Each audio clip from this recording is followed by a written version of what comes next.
ദൈവ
സാഹചര്യത്തെയും ഉണ്ടായി വരേണ്ട സാഹചര്യത്തെയും വേണ്ടുവണ്ണം മനസ്സിലാക്കേണ്ടതുണ്ട്.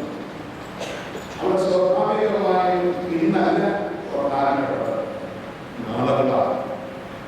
അങ്ങനെ നാളുകൾ ഇല്ലാതെ പോകുന്ന ഒരു ലോകത്ത് നാം ജീവിക്കുമ്പോൾ ഇന്നത്തെ സാഹചര്യത്തെ വിമർശനത്തോടുകൂടെ ദൈവിക നൽകുകളുടെ നേട്ടത്തിന് വേണ്ടി വിമർശിച്ചുകൊണ്ട് മാത്രമേ നമുക്ക് സമീപിക്കാൻ സാധിക്കൂ. അവിടെയാണ് പലപ്പോഴും നമുക്ക് അപകടങ്ങളുണ്ടാകും. വന്നു ചേരുന്ന ഓരോ ചെറിയ സാഹചര്യത്തെയും അന്നത്തെ ജീവിതത്തെ മാത്രം ലക്ഷ്യമാക്കിക്കൊണ്ട്, അന്നത്തെ സുഖത്തെ മാത്രം ലക്ഷ്യമാക്കിക്കൊണ്ട്, അന്നത്തെ നേട്ടങ്ങളെ മാത്രം ലക്ഷ്യമാക്കിക്കൊണ്ട് ഉപയോഗപ്പെടുത്താൻ ശ്രമിക്കുമ്പോൾ നാളുകൾ ഒരുപക്ഷെ നമുക്ക് നഷ്ടമായി തീരാവുന്നതാണ്. ഈ അടുത്ത കാലത്ത് ലോകത്തിൽ പ്രത്യേകിച്ച് 2008 മുതൽ ആരംഭിച്ച സാമ്പത്തിക പ്രതിസന്ധിയുടെ അനുരണനങ്ങൾ ലോകമെമ്പാടും വ്യാപിക്കുന്ന ഈ സമയത്ത് എന്തുകൊണ്ട് ഇങ്ങനെ ഉണ്ടായി? ഒരുപക്ഷെ അനേകായിരം ലക്ഷക്കണക്കായ ആളുകൾ ഇല്ലാതെയാകുന്നത് എന്തുകൊണ്ടാണ് എന്നുള്ളത് ചിന്തിക്കേണ്ട വിഷയമാണ്. ചരിത്രത്തിൽ നിന്ന് പഠിക്കേണ്ട വിഷയമാണ്. ഒന്ന്, ദൈവം സൃഷ്ടിച്ചാക്കിയത് എന്തിനാണ് എന്ന ബോധ്യമില്ലാതെ വരിക. രണ്ട്, ആ ബോധ്യം ഉള്ളവർക്ക് പോലും ബോധ്യത്തിൽ ജീവിക്കാൻ പറ്റാത്ത സാഹചര്യം ഉണ്ടാക്കുക. അവിടെ എപ്പിക്യൂറിയൻ ഫിലോസഫി എന്നറിയപ്പെടുന്ന ഇന്ന് മാത്രമാണ് യാഥാർത്ഥ്യം എന്ന ചിന്ത മനുഷ്യനെ സ്വാധീനിക്കും. മലയാളിക്ക് ഇതിനൊരു പ്രത്യേക വശമുണ്ട്. വരുന്നതിനെ എന്ത് പ്രത്യേകിച്ച് സാഹിത്യത്തിന്റെ ഇടയ്ക്ക് നിന്നാണ് എങ്കിൽ മുൻപിൽ നോക്കാതെ കൈനീട്ടി വാങ്ങുന്ന സ്വഭാവം. അതുകൊണ്ട് തന്നെ പലപ്പോഴും നമ്മൾ വഞ്ചിക്കപ്പെട്ടിരിക്കുന്നു. ആട് തേക്ക് മാറ്റിയും മുല്ലപ്പൂ എന്ന് പറഞ്ഞ അനേകം ആളുകളുടെ സമ്പത്ത് മുഴുവൻ ചോർന്നുപോയ കഥകൾ വളരെ കാലം ഉണ്ടായതാണ്. ഇക്കാലത്ത് പാമ്പിന്റെ തലയിൽ രക്തമുണ്ടായിരുന്നു, 10 ലക്ഷം തന്നാൽ അത് മേടിച്ചു തരാമെന്ന് ആരെങ്കിലും പറഞ്ഞാൽ മുണ്ടും മാറി ഇറങ്ങുന്ന ഇവരദോഷം മലയാളികളെയുമാണ്. 4% പണിക്കൂലിയുള്ളൂ എന്ന് കേട്ടാൽ ഉടനെ കാണുന്ന ജുവലറികളിലേക്ക് എല്ലാം ഓടുന്ന മലയാളിയുടെ സ്വഭാവവും വളരെ പ്രസിദ്ധമാണ്. അതുകൊണ്ടാണ് ഓരോ വീടിന്റെ വാദത്തിലും പുതിയ പുതിയ ജുവലറി ഉണ്ടായി വരുന്നത്. നമ്മുടെ കുഞ്ഞിക്കാലത്ത് ഒരാവശ്യവുമില്ല എങ്കിൽ 7-8 ഇഞ്ച് നീളമുള്ള മൊബൈൽ ഫോണുകൾ എന്താണ് ചെയ്യേണ്ടത് എന്ന് നിശ്ചയമില്ലാതെ തെക്കുവടക്ക് കൂടി നടക്കുന്നത് അതുകൊണ്ട് തന്നെയാണ്. അവിടെയാണ് നമുക്ക് നാളുകൾ നഷ്ടമാകുന്നത്. അശ്രദ്ധമായ റോഡിലെ പെരുമാറ്റം നൂറുകണക്കിന് ആയിരക്കണക്കിന് ജീവനാണ് ദിവസവും ഇല്ലാതെയാകുന്നത്. അതുപോലെ തന്നെ വെറുതെ കിട്ടുന്നു എന്ന ഭാവത്തിൽ ആശീടാക്കുന്നത് വാങ്ങുന്ന ആ സാധനത്തിന്റെ ഉള്ളിലിരിക്കുന്നത് എന്താണ് എന്ന് നിശ്ചയമില്ലാതെ ഉപയോഗപ്പെടുത്താൻ ശ്രമിക്കുമ്പോൾ തീർച്ചയായും അപമാനവും അവഹേളനവും മാന്യതയില്ലായ്മയും വന്നു ചേരാവുന്നതും ധനനഷ്ടം സംഭവിക്കാവുന്നതും അവിടെ നാളുകൾ നമുക്ക് നഷ്ടമാണ്. അതിനേക്കാൾ ഗൗരവതരമായ ആത്മീയ പ്രതിസന്ധിയും ഈ കാലത്ത് ധാരാളമായി വന്നു ചേരും. ആരെങ്കിലുമൊക്കെ രോഗശാന്തി വാഗ്ദാനം ചെയ്താൽ, ആരെങ്കിലുമൊക്കെ സൗഖ്യം വാഗ്ദാനം ചെയ്താൽ, ആരെങ്കിലുമൊക്കെ മനസ്വസ്ഥത, കുടുംബസ്വസ്ഥത വാഗ്ദാനം ചെയ്താൽ അതിന്റെ പിന്നിൽ നോക്കാതെ അവന്റെ കുടുംബത്തിൽ സ്വസ്ഥതയുണ്ടോ എന്ന് പോലും പരിശോധിക്കാതെ ഇറങ്ങിത്തിരിക്കാനും മലയാളിക്ക്, പ്രത്യേകിച്ച് നമ്മുടെ സഹോദരിമാർക്ക് പ്രത്യേകമായ ലക്ഷ്യങ്ങൾ. ഏതെന്തോടത്തിലും ഈ പഴം തിന്നാൽ ദൈവത്തെ പോലെയാകുകയും എന്ന് ലോകത്തിലെ ആദ്യത്തെ പരസ്യ കമ്പനി നടപ്പാക്കിക്കൊണ്ട് പ്രലോഭിപ്പിച്ച ആ സ്ത്രീക്ക് ഒരൊറ്റ ചോദ്യമുണ്ട്: ഇതിന്റെ പുറത്തരത്തെ പ്രകടിപ്പിക്കാൻ സാധിക്കുമായി എങ്കിലും നിനക്ക് പാമ്പിനെന്തായി നിന്ന് ദൈവത്തെ പോലെയായി തീരാൻ പറ്റാതെ പോയത് എന്ന ഒറ്റ ചോദ്യം ധാരാളമാണ്.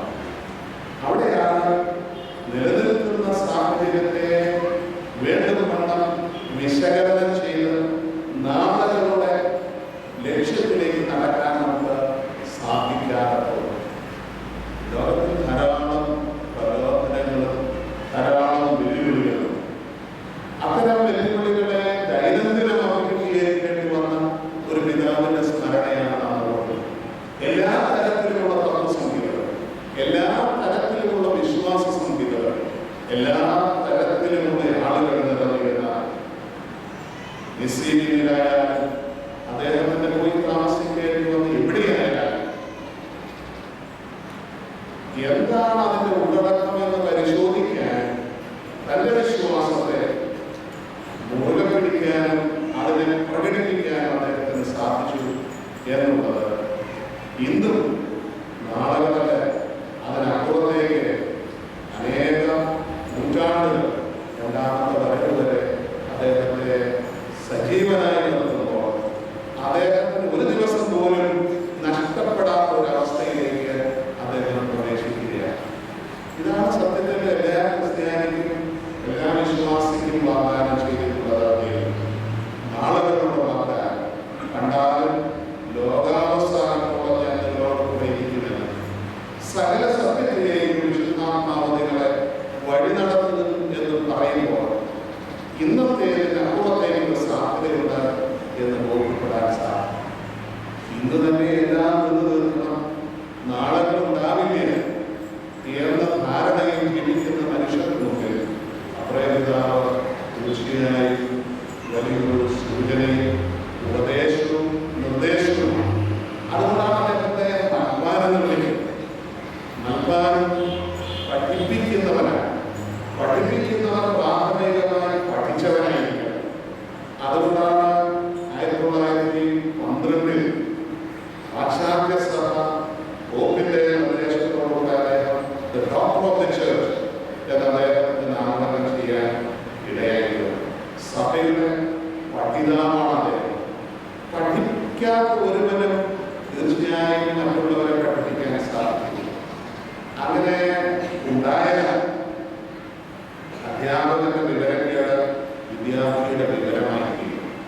വിദ്യാർത്ഥിയുടെ ആ വിവരം തലമുറകളിലേക്ക് പകർന്നു കൊടുക്കപ്പെടുന്ന വിവരക്കേടും ആയിരിക്കും. അങ്ങനെയുള്ള ഒരു ലോകത്താണ് നാം ജീവിക്കുന്നത്. എന്താണ് ചെയ്യേണ്ടത്, എങ്ങനെയാണ് ചെയ്യേണ്ടത് എന്ന് നിശ്ചയമില്ലാത്ത ഒരു ലോകത്ത് അന്വേഷണവും അറിവും നഷ്ടമായി വരികയാണ്. ചോദ്യങ്ങളില്ലേ പലപ്പോഴും ഞാൻ പറഞ്ഞിട്ടുള്ളതാണ്. പണ്ടേതോ മനുഷ്യൻ ഒരു മരത്തിന്റെ ചുവട്ടിൽ നിന്ന് മംഗളമാസിക വായിച്ചുകൊണ്ടിരുന്നപ്പോൾ അദ്ദേഹത്തിന്റെ തലയിൽ ഒരു ആപ്പിൾ വീണു. മലയാളിയാണെങ്കിൽ ചെയ്യാവുന്ന കാര്യം മുകളിലേക്ക് നോക്കി ആപ്പിളിനെ ശമിക്കും, ആപ്പിൾ മരത്തെ ശമിക്കും, ആ മരം കൊണ്ടുവന്ന് നഷ്ടവനെ ശമിച്ചു വേറെ എവിടെയെങ്കിലും പോയിരുന്ന മാസിക വായിച്ചത്. പക്ഷെ സാഹിത്യം മുകളിലേക്ക് നോക്കിയപ്പോൾ എന്തുകൊണ്ടാണ് മുകളിൽ നിന്നത് താഴോട്ട് വന്നത് എന്ന ചോദ്യമാണ്. അതിന്റെ ഏറ്റവും പുതിയ രഹസ്യമാണ് ഈ കഴിഞ്ഞ ദിവസം വലിയൊരു ശാസ്ത്ര സമൂഹം കണ്ടെത്തിയത് എന്ന് ഇന്നലത്തെ മലയാള മനോരമയിൽ പത്രത്തിലൂടെ കാണുന്നത്. ഈ പത്രം പറയുന്നത് തന്നെയാണ് ദൈവരാജ്യം വിശ്വസിക്കുന്ന ആളുകളാണ് വിവാദം നടത്തിയാലും പ്രത്യേകിച്ച് മന്ത്രികളാണ്. അതുപോലെ ചോദ്യങ്ങൾ വിദ്യാർത്ഥികളോ അവിടെ എല്ലാ വശത്തു നിന്നും തീർച്ചയായും പിടിവലികളുണ്ടാകും.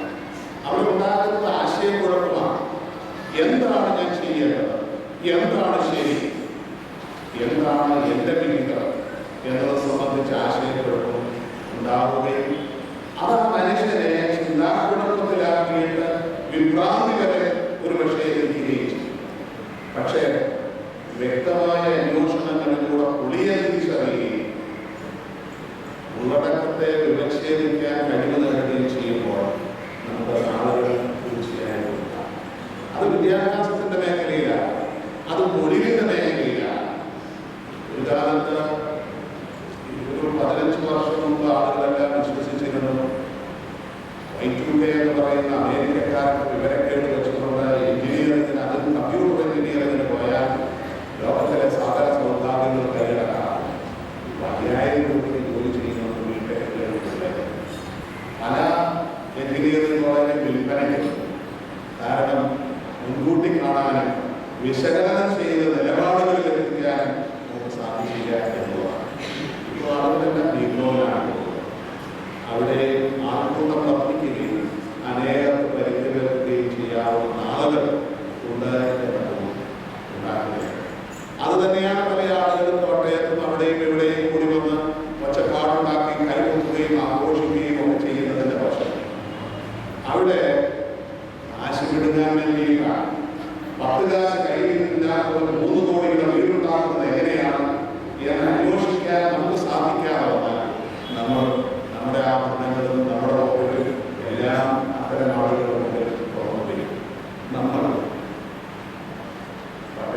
ഉദ്ദേശിച്ചു. ഇവിടെയാണ് അബ്രഹാം പിതാവിന്റെ ഇക്കാലത്തെ ജീവിതത്തിന്റെ തർജ്ജമ നമ്മുടെ ജീവിതത്തിന്റെ പ്രയോജനപ്പെടുക.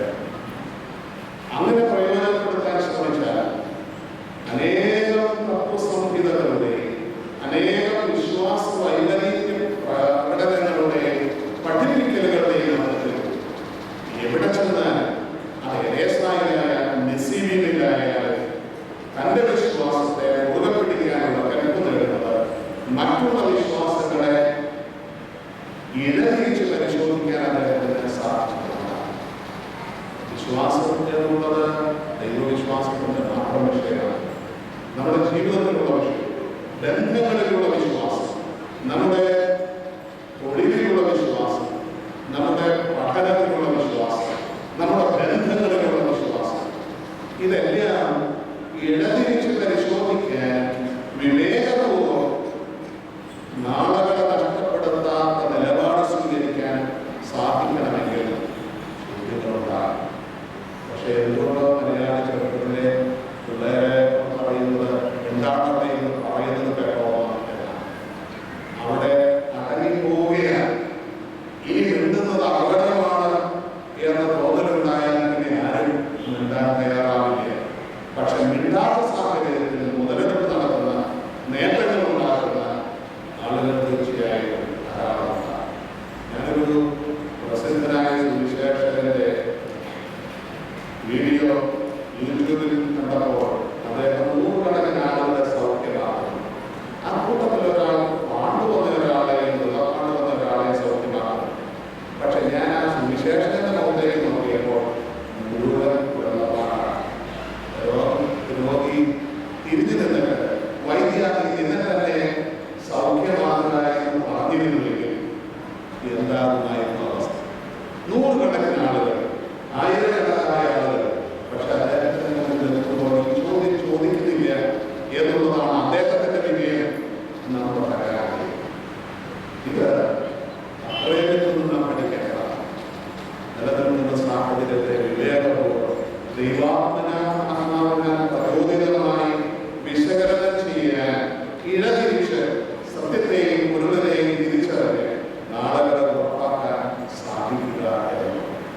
ഈ കോട്ടയം പ്രദേശത്ത് രോഗമാണ് എന്നില്ലായി നമ്മുടെ ധാരാളം ആളുകൾ ഇത്തരം പ്രലോഭനങ്ങളിൽപ്പെട്ട, ഇത്തരം വെല്ലുവിളികളിൽപ്പെട്ട ധാരാളം ആളുകൾ പോകുന്നതാണ്. ഒന്ന് ആലോചിച്ച് നോക്കിയാൽ വിഷയം മനസ്സിലാവും. ദൈവരാജ്യം നിങ്ങളുടെ പക്കലാണ്, നിങ്ങളുടെ ഉള്ളിലാണ്. അവനവനിലുള്ള ദൈവത്തെ കണ്ടെത്താൻ സാധിക്കാത്തൊരു മനുഷ്യൻ എവിടെ പോയാലും കണ്ടെത്താൻ സാധിക്കും. അതാണ് അബ്രഹാമിന്റെ ഉപദേശം. സ്നേഹത്തിന്റെയും സഹോദരത്തിന്റെയും സമാധാനത്തിന്റെയും ദൈവമാണ് എന്ന് അവൻ തന്റെ ജ്ഞാനങ്ങളിലൂടെ, ഗീതങ്ങളിലൂടെ പ്രകടിപ്പിക്കുമ്പോൾ ആ പിതാവിന്റെ ഓർമ്മ നമുക്ക് മറ്റൊരു സാധ്യത തീർച്ചയായും ഈ ഓർമ്മ അനുഗ്രഹീതമായി തീരട്ടെ എന്ന് പ്രാർത്ഥിക്കുകയും ആശംസിക്കുകയും ചെയ്യുക. ശ്രേഷ്ഠനായ ഒരു പിതാവ്, അദ്ദേഹം അർഹിക്കുന്ന പരിഗണനയും അർഹിക്കുന്ന അംഗീകാരവും ലഭിച്ച ഒരാളാണ് എന്ന് എനിക്ക് തോന്നുന്നില്ല. നമ്മെ പ്രാർത്ഥിക്കാൻ പഠിപ്പിക്കുകയാണ്, നമ്മെ ജ്ഞാനാകാരത്തിലൂടെ നമ്മെ വിശ്വാസം പഠിപ്പിക്കുന്നവരാണ്. ആ പിതാവിന്റെ സ്മരണാപ്രധാനം ശ്രേഷ്ഠമായ നിലനിൽക്കട്ടെ എന്ന് പ്രാർത്ഥിക്കുന്നു. അദ്ദേഹത്തിന്റെ മധ്യസ്ഥത നമ്മുടെ ജീവിതങ്ങളെ കരുപിടിപ്പിക്കാൻ, വിലയിരുത്തുന്ന ആളുകളെ സുരക്ഷിതമാക്കാൻ സഹായിക്കുന്നതായി തീരട്ടെ എന്ന് പ്രാർത്ഥിക്കുന്നു. ഈ പെരുന്നാളിന്റെ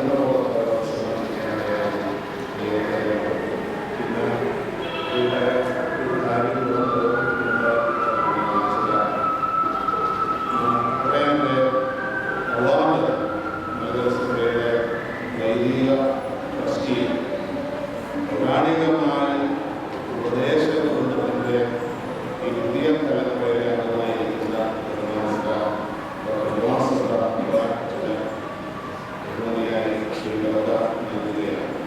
വളരെ പൗരാണികമായ ഒരു കുടുംബമാണ് അദ്ദേഹത്തിന്റെ. എന്റെ അയൽവക്കത്താണ് എന്നുള്ളതുകൊണ്ട് മറിച്ച് സുറിയാനി പാരമ്പര്യത്തിന്റെ ശ്രേഷ്ഠതയെ